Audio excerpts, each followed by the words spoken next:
নমস্কার, সংস্কার চ্যানেলে আপনাদের সকলকে সুস্বাগতম। আজকের রেসিপি বিগিনারদের জন্য simple tasty chicken curry. Simple tasty chicken curry বানানোর জন্য আমি যে ইনগ্রেডিয়েন্টস ইউজ করেছি সেগুলো হলো, প্রথমে 500 গ্রাম মতো চিকেন নিয়েছি, দুটো মাঝারি সাইজের পেঁয়াজকে কুচি করে কেটে নিয়েছি, 2 টেবিল স্পুন আদা রসুনের পেস্ট, একটা টমেটো কুচি, কয়েকটা চেরা কাঁচা লঙ্কা, 2 টেবিল স্পুন টক দই। এখন একটা বাটির মধ্যে নিয়ে নিচ্ছি হাফ কাপ পরিমাণে জল, দিয়ে দিচ্ছি হাফ টেবিল স্পুন জিরে গুঁড়ো, হাফ টেবিল স্পুন লঙ্কা গুঁড়ো, হাফ টেবিল স্পুন ধনে গুঁড়ো, হাফ টেবিল স্পুন হলুদ গুঁড়ো, সামান্য পরিমাণ গরম মশলা, half tablespoon chicken curry মশলা আর হাফ টেবিল স্পুন কাশ্মীরি লঙ্কা গুঁড়ো। খুব ভালোভাবে মশলাটাকে পেস্ট বানিয়ে নেব, যেন কোনো লাম্পস না থাকে। এদিকে একটা কড়াই গরম করে তাতে দিয়ে দিচ্ছি 2 টেবিল স্পুন সর্ষের তেল।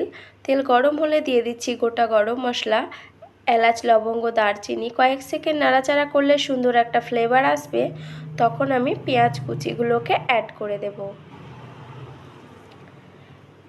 পেঁয়াজ কুচিগুলোকে অ্যাড করেও মিডিয়াম ফ্লেমে হালকা গোল্ডেন ব্রাউন কালার আসা পর্যন্ত ফ্রাই করে নেব।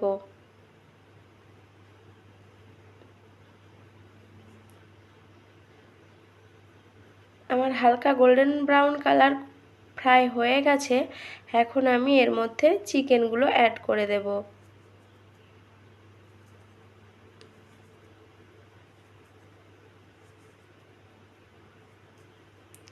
খুব ভালোভাবে চিকেনগুলো মিশিয়ে নেব, 2 মিনিট নাড়াচাড়া করে নেব।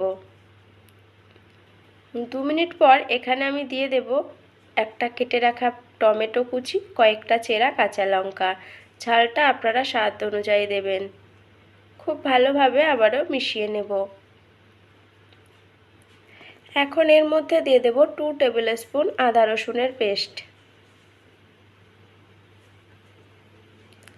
আবারও খুব ভালোভাবে মিশিয়ে নেব।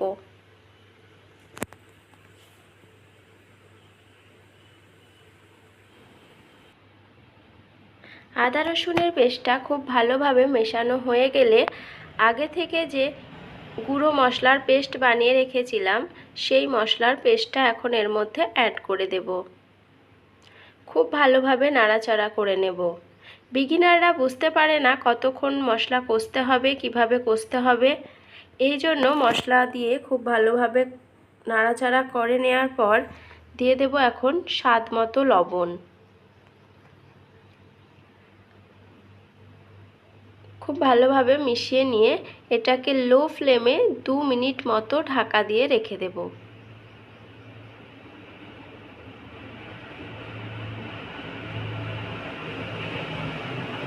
ঢাকা দিয়ে রেখে দিলাম 2 মিনিট মতো, এবং ঢাকা খুলে দিয়ে দিচ্ছি 2 টেবিল স্পুন টক দই।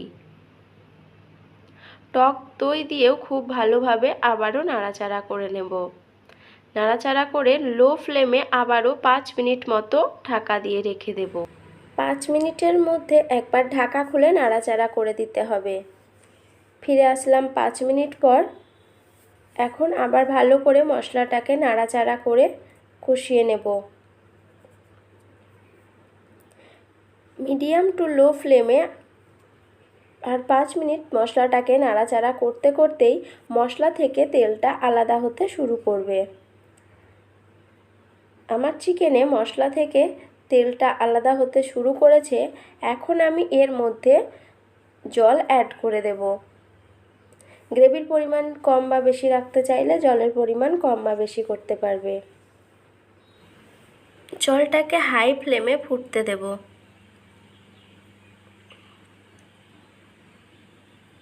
জলটা যখন ফুটতে শুরু করবে তখন এটাকে ঢাকা দিয়ে রেখে দেব।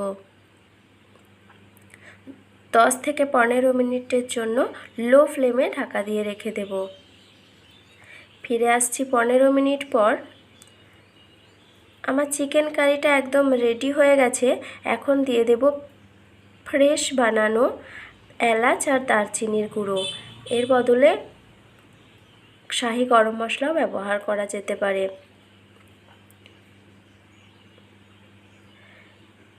হাফ টেবিল স্পুন এলাচ আর দারচিনির গুঁড়ো আমি এখানে দিয়ে দিলাম। এখন গ্যাসের ফ্লেমটাকে অফ করে ঢাকা দিয়ে রেখে দেব 2 মিনিটের জন্য, যাতে গরম মশলার ফ্লেভারটা সব চিকেনের মধ্যে অ্যাবজর্ব হয়ে যায়। রেসিপিটি ট্রাই করে টেস্টি হলে অবশ্যই চ্যানেলটিকে সাবস্ক্রাইব করবে। Thanks for watching.